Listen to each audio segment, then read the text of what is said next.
This is Nick with Build Brothers Roofing at 636 South 3rd Street. Started my digital inspection. We always like to start underneath the eave of the house. So your eaves are always going to consist of your fascia board, you have your rafter tails, and then you have your starter board. And the reason why we like to start underneath the eave is that it gives us an idea about what kind of wood damage we can expect on this property. Eaves look to be in pretty good shape. There's a couple soft spots along the roof, but I don't see the wood repair getting too crazy on this project. Got some good intake ventilation right there. Not a whole lot of exhaust ventilation, so we're going to talk about how we can increase that. Right off the bat, when I get on this roof, we can see how shiny it is. Maybe on this, if I come to this angle, might be a little bit better. But anyway, what's happening is essentially the oils on this shingle product have started to evaporate. And as those oils evaporate, the granules start to deplete and all that fiberglass starts to show through, so you can kind of see how shiny it is. Once that fiberglass is exposed, the waterproofing is greatly affected. You can also see just how loose everything is. A lot of these nails are low nails, so they're exposed nail heads on this roof. You can see how rusted out they are. So water's been getting into each and every one of those penetrations. Again, you can see how rusty that nail is. So, you know, if you combine the granule loss with the lack of adhesion on the product itself, you can see just how loose everything is. It's all coming up. And then you see how rusted out all these nails are and how low those nails are. Typically, these nails are supposed to be up here, protected. You know, it's a recipe for disaster when it comes to leaks. We got a big leak coming from this area right here. I found some really loose shingles on this section where I think it could be coming from. And the other answer obviously would be coming from the solar penetrations on this old roof. But again, you can see how loose all this is, but you can see how rusted out all those nails are and how damaged they are. So there's a good chance, again, another low nail that's poking out, and then you can see how rusty it is. So there's a good chance that water's coming right down on this section and penetrating the home. We have some solar panels that we're gonna have to deal with. We have a total of 16 solar panels on this roof.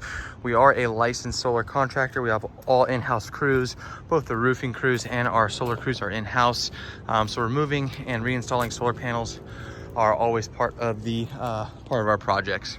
We can also see that we have a big damaged solar panel up here. I'm gonna work my way up to the top just to point that out on the video. Looks like something big came and hit it. So that solar panel is cracked. We can see all the sealant around the penetrations has started to deplete, or in this case, it's pretty much missing. So every time it rains, water, moisture is going to be coming down those pipes and getting into the property itself. So just based off the overall condition of the roof, the age of the roof, we have all these ridge caps with exposed nail heads, and you can see all these nail heads are starting to pop off. They're probably starting to get blown off in the wind. It is time to redo this roof. So we're going to tear this roof down to the wood decking. We're an Owens Corning preferred contractor, which means that this roof will come with a 50-year warranty from Owens Corning, a 10-year workmanship warranty from us. Once this is tore down to the decking, we add the Owens Corning synthetic underlayment, again, part of that 50-year product. After the underlayment is installed, well, before the underlayment is installed, we're going to address any kind of bad wood. So any kind of plywood that needs to be replaced, fascia boards, rafter tails, whatever it needs to be replaced, we're going to replace it. Synthetic underlayment goes on top, and then the starter shingle goes along the entire perimeter of the roof. Actual shingle then goes on right on top of that. This roof is a good candidate for a ridge vent. It is a very hot area of San Diego. So essentially what we can do is turn this entire ridge line along with that ridge line into an exhaust ventilation system. We do want to increase the exhaust ventilation on this roof no matter what. So no matter what, I want to add at least another 5 exhaust vents to this roof. We're going to be using O'Hagan exhaust vents. I don't see any of your neighbors with a new roof, so I can't really point them out, but I'll show the homeowner what they look like once we get back inside.